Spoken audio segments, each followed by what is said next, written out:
If you love movies and movie discussions, you've come to the right place. Who am I, you ask? I am the Wiz, and I'm here today to review the 1937 Jean Renoir film, The Grand Illusion. This film is considered a absolute stone-cold masterpiece. It is considered one of the best films ever made. In fact, there's one director who calls it the best film ever made. There was one time where Orson Welles was on Dick Cavett, and he was asked, hey, what are your 3 favorite films of all time? And he said, well, The Grand Illusion and 2 others. like, it doesn't even matter because The Grand Illusion is just that good. So I've been wanting to see this. I just never gotten around to for a couple of reasons. One, it's one of those Criterion Collection discs that I've wanted to get and to buy and to have in my collection, but it's been out of print for over a decade, so it's been really hard to get it. And 2, I mean, until recently it was kind of hard to find on streaming. So, but now that there's Max and there's the Criterion channel specifically is what I used to watch this, I was able to watch it now. So let's get into it. Let's get to the review of The Grand Illusion, directed by Jean Renoir. So before we get started with the review, let's go with the plot. And the plot's fairly simple. Basically, there are 2 French soldiers that were captured and imprisoned in a German POW camp. This film chronicles them trying to escape those POW camps until they are then sent to an impenetrable fortress to prevent them from trying again from escaping. So now that we got into the plot, that's pretty basic. Let's get into my 3 points of the film. The first one I want to talk about are the class dynamics in a war setting. In most movies nowadays, especially that are set in World War II and after, class really doesn't get talked about except in like specific movies for specific reasons. But the class differentiation in this movie is incredibly stark. Officers are considered more of the upper crust. They usually are rich people, and they speak in a more dignified, much more intellectual manner. Whereas the common ones, the poorer of the soldiers, even if they are officers, they are more hard-scrabbled. They are more, I would say, more world-weary to a certain extent, and they don't really abide by those types of dynamics. And you see this throughout the film with 2 specific characters. And those characters are, I'm going to get these names wrong, Captain Baudelaire and Captain Rufenstein. They're both played by Pierre Fresnay and Eric von Stroheim. And these are 2 really good performances. That the characters are made really interesting, and these performances help elucidate exactly what I mean when it comes to class dynamics in a war setting. Because, and there's a specific line in this movie that hits the point real well. Basically is, when a commoner dies in war, it's a tragedy. But when a person like them dies in a war, it's considered the best way to go out. It's because, I guess this was in World War I, the more upper-class people were more dignified. They had respect, they had stature, and they had all these things where it was considered a high honor to die for one's country with such high esteem. Whereas if you were a part of the lower ones, the commoners, it was a tragedy because you could have had all these opportunities and all these ways to make it in life, and your life was cut short because of the war. And how much of an utter tragedy it was to do that. And the film does a great job by showing essentially how it's all bullshit. And I think the character of Baudelaire does this really well. Even though Baudelaire is a prisoner, he is treated with a lot more respect and given a lot more freedom than the others. But he even sees that, no, this is still not good. I need to get out of here. I am better off being free. Which, let's get to the second point then, now that I have gotten to it, and that is the cost of freedom and comfort. If you watch a lot of war movies that are set in POW camps, let's talk about Merry Christmas, Mr. Lawrence, The Deer Hunter. There are others, and I know I'm missing them, and I'm sorry. There are better examples too. But movies that are set in or have sequences in POW camps, what are the common things you see? Cruelty, starvation, abuse, human depravity, just people being treated like absolute crap and killed for it as well if they try and escape. In this movie, it's really different. And I don't know if this is because this is exactly how it was in World War I, because I'm not a historian, I don't know. Or if this was more of a dramatization to prove a higher point. But what becomes really odd watching this, if you're used to the type of movies I just talked about, is that the men who are POWs are treated with a lot of respect. Maybe not respect, but they're treated really well. They're fed, they're clothed, they're given entertainment.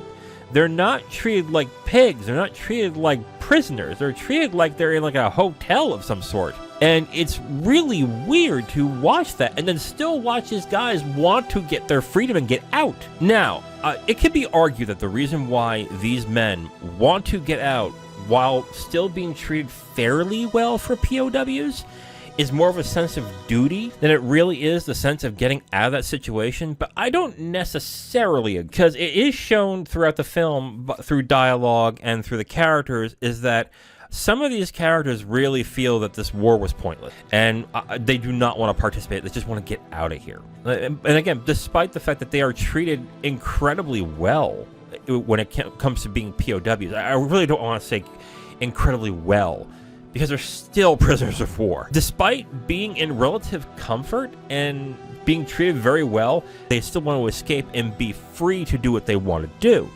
This really comes across like a philosophical point when it comes to governments and things like that. I remember distinctly when people would talk about in the 2000s when it came to privacy and safety. And it's basically, you ask the government to keep you safe, but by doing that, you sacrifice your freedom to do so. And I think this film really illustrates that point really well, whereas they are being taken care of, they are being treated very well, they're safe, they're comfortable, but they're not free. They are not even close to being free. They are prisoners.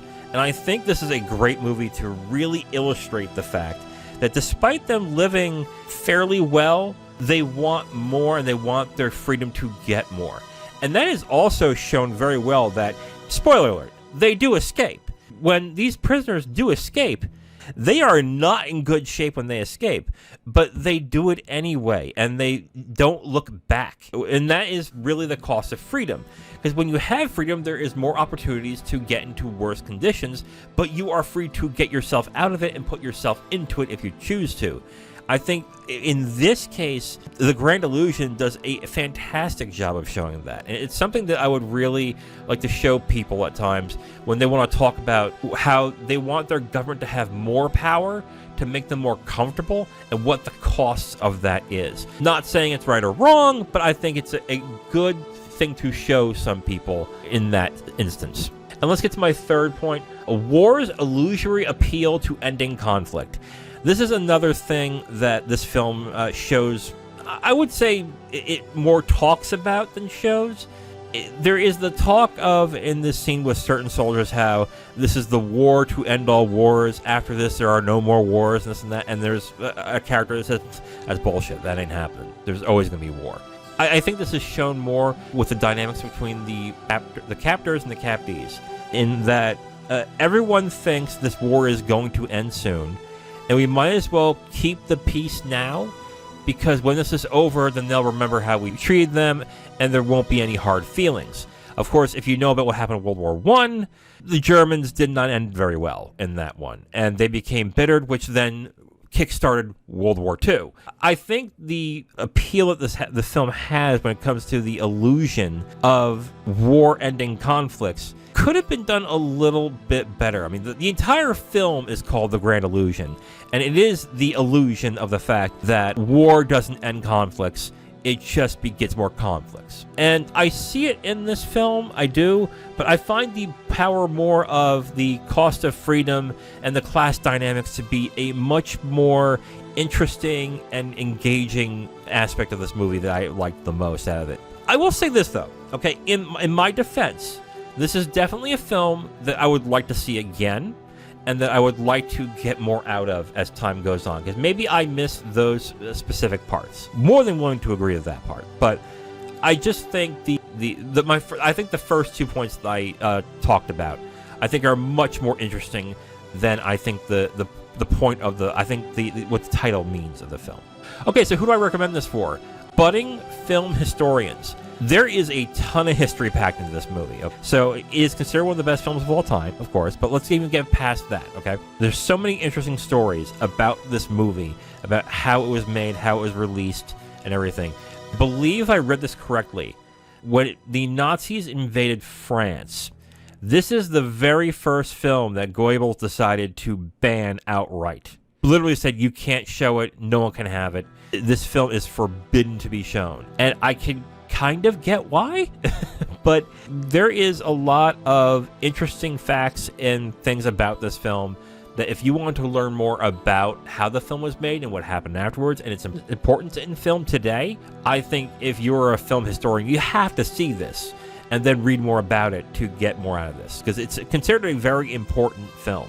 And the other type that I would recommend it for, if you enjoy films that start conversations, this is one of the types of films that I love. Even when I don't like them, it's something that I can have an engaging conversation with somebody about the film to see what they got out of it, what they think about it, what they're thinking of after it.